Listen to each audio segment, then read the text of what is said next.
I'm here with Owen to talk about this lovely necklace we have in front of us. Owen, could you tell me a little bit about yourself and why you're here to talk to us today? Yes, absolutely. I'm a social and cultural historian. I currently work at Hever Castle, the childhood home of Anne Boleyn. But I also have a specialism in 20th century history, and in particular the history of LGBTQ plus rights. So I did my undergraduate degree at Sussex University, where I looked at the decriminalisation of homosexuality in the mid 20th century. And I sort of really am interested in the social aspect of that. Brilliant, makes you perfectly qualified to talk about this necklace which we have in front of us, because we have a wonderful picture of this necklace being worn by April Ashley. Now that name might ring a bell to some people, but to others they might not know her at all. Could you tell us who she was? Yeah, absolutely. I'm so pleased to be in front of a piece of jewellery that was worn by April.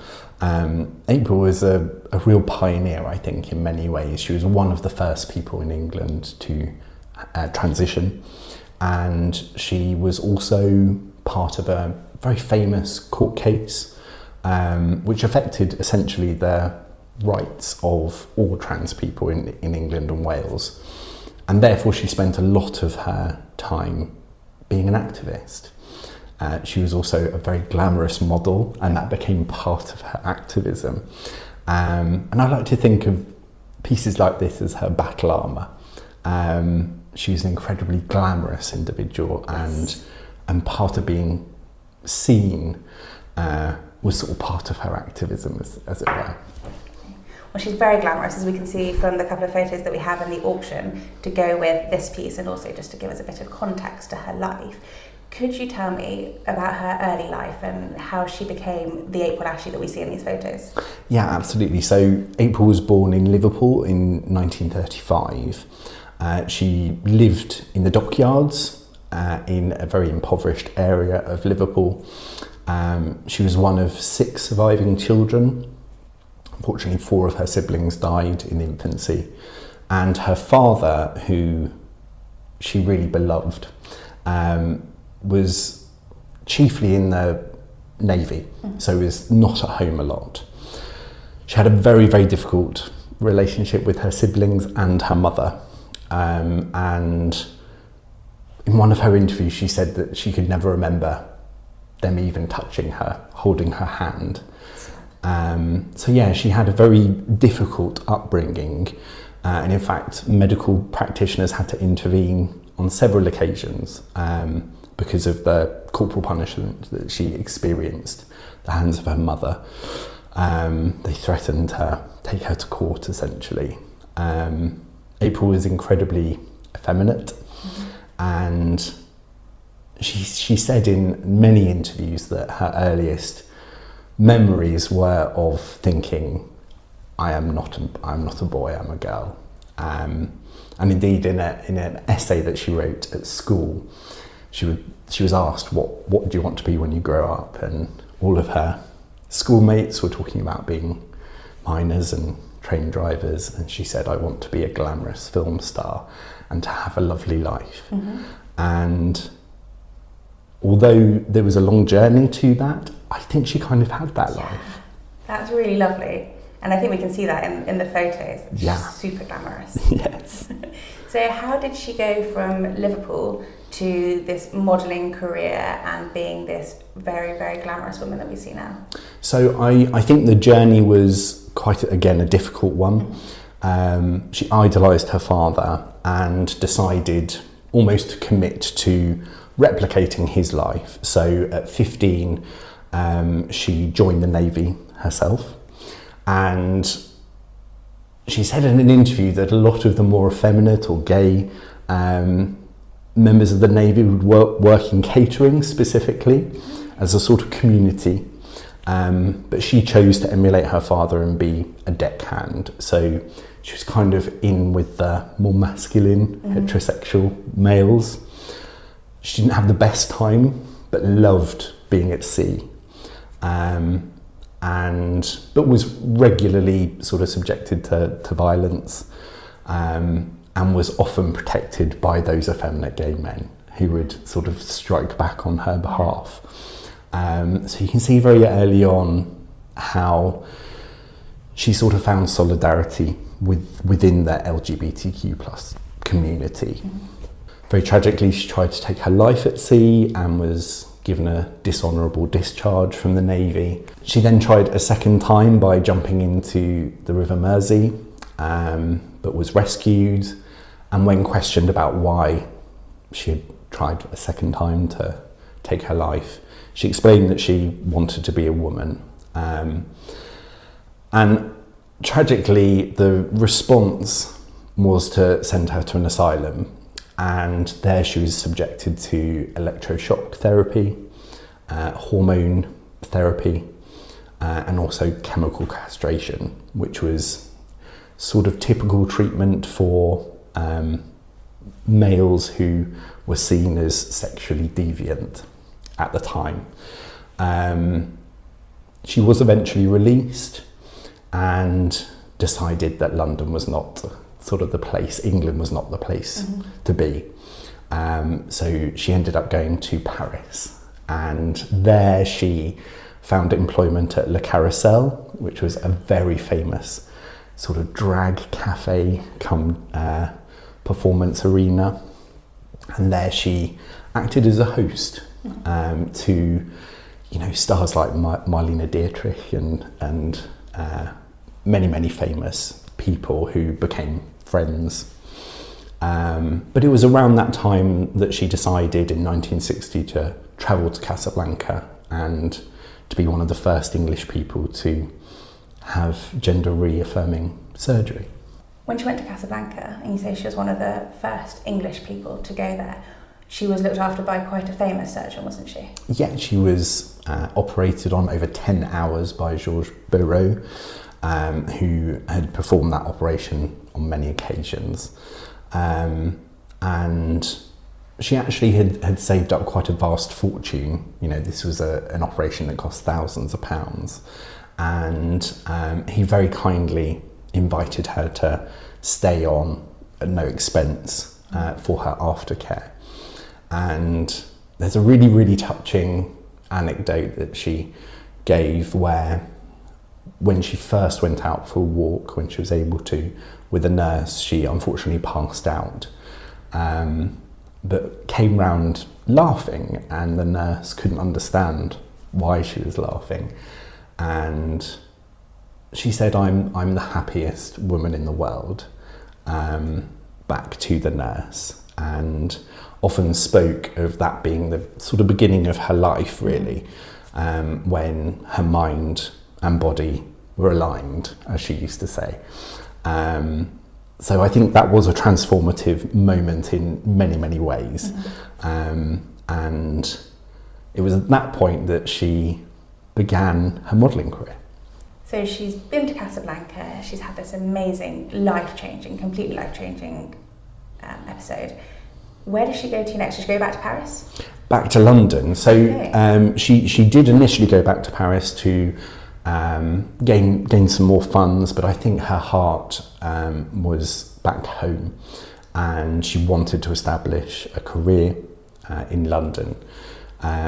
The proprietor of Le Carrousel actually offered to buy her a flat, a car and a job for life, because he just didn't want to part with her. But she famously said, "But then you'll own me." And he said, "That's what I want." But yeah, she went back to London and joined an agency and became a regular at Vogue. She was their regular underwear model because she was so tall and had such a wonderful figure, and shot with famous photographers like David Bailey. So she really was sort of the it girl of the year 1960. April's in London having the absolute time of her life, it girl, having a wonderful social time. Then she met someone special. She did, yeah. So she's very much on the social scene, the circuit. She's incredibly well known. She's in many newspaper articles and social columns, and primarily on billboards and, you know, in magazines. But yes, she meets Arthur Corbett who she will later marry in 1964. And to say their marriage was tempestuous would be an understatement. She always says that they were married for 14 days and that he had this sort of split personality, I guess. One was quite a masculine one, and one she described as being like a headmistress who must be obeyed. And unfortunately they clashed on quite an epic scale. They'd married in Gibraltar in 1964, and Arthur Corbett had always been aware of the fact that April was trans. But things sort of came to a head rather dramatically in 1967 when Arthur filed for divorce. In the mid-20th century, it wasn't as simple as it is nowadays to get a divorce. I imagine that somebody had to be at fault, and that's what led to this monumental court case that is still studied today by law students. Yeah, no, absolutely.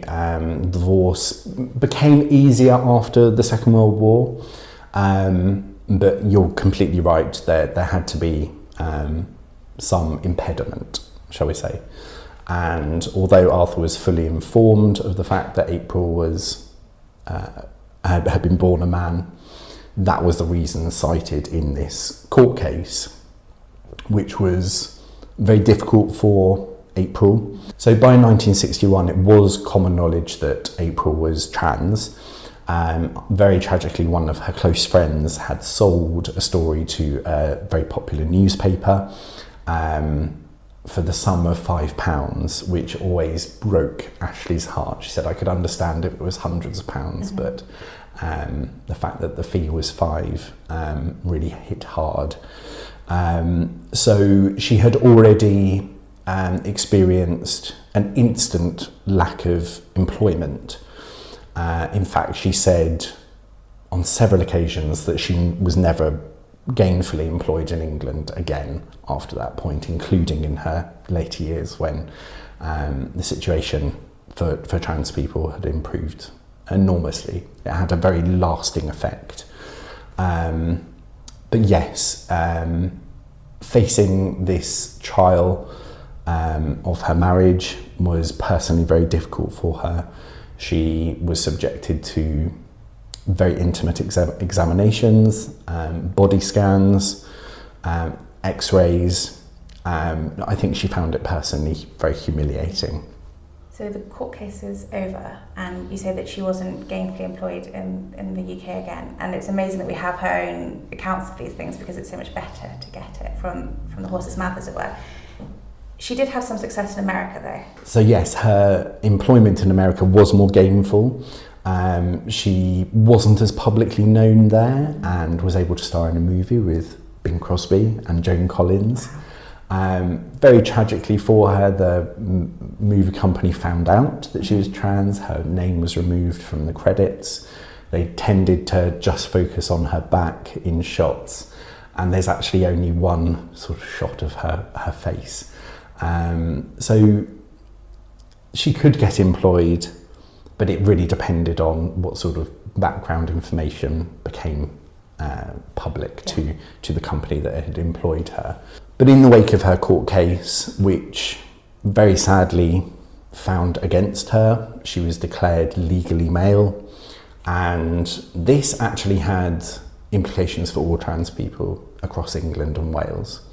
And I think it ignited a fire in Ashley that was never really extinguished, and she would often do public-facing work for free, especially in England, and for LGBT publications, because she understood that being recognisable as a trans woman was important. And she would often wear the most glamorous outfits with beautiful jewellery like this, layered. And as I said at the beginning, I do think this was her battle armour. She would often wear the most wonderful, very expensive pieces mixed with costume jewellery. And it was part of the new her, if that makes sense. You know, she'd been born a male in a very working class Liverpool background, and now she was this glamorous, almost film star, with a very refined way of speaking, a very refined deportment. She was the complete opposite of what she had been born as. And I think the photo that we have here of her with the, I assume, taxidermy leopard in a tiara and pearls really shows quite how different she was in her later life to her sort of very younger formative years, and I think that's absolutely wonderful. It really is, and I think she always wanted to have fun with the photography that she did, and that's such a wonderful example of that. Most importantly, she always wanted to appear happy, which I think she was, and her activism made her happy. She was constantly petitioning politicians throughout the 80s right through to 2005, and often accompanied that sort of more private activism, I guess, with correspondence, with this much more public speaking face, doing this free work, and I think it did make her happy. And the only, the first time that she returned to England to live was in 2005 when the Gender Recognition Act was implemented, and finally in law and on her birth certificate she was recognised as female. She really didn't live in England again before that moment, and I think she played a sort of under-recognised part in that process. She was kind of relentless in her pursuit of justice as she saw it. What do you think her legacy is, other than being absolutely wonderful and glamorous? Gosh, I think she had a degree of solidarity with her brothers and sisters in the LGBTQ plus community, which hasn't really been explored. She understood that although personally their issues were separate, the issues of gay rights and lesbian rights might have been different to that of trans people, there was a shared experience, and she never forgot the support that she had in the Navy and at La Carousel, and sort of had lifelong friends with very important pioneers in gay rights, the gay rights movement. So I would love her legacy to be that people explore her life in more detail. She often talked about it. She published 2 biographies of her life, and I hope that future generations will really sort of permeate into the more private side of her activism.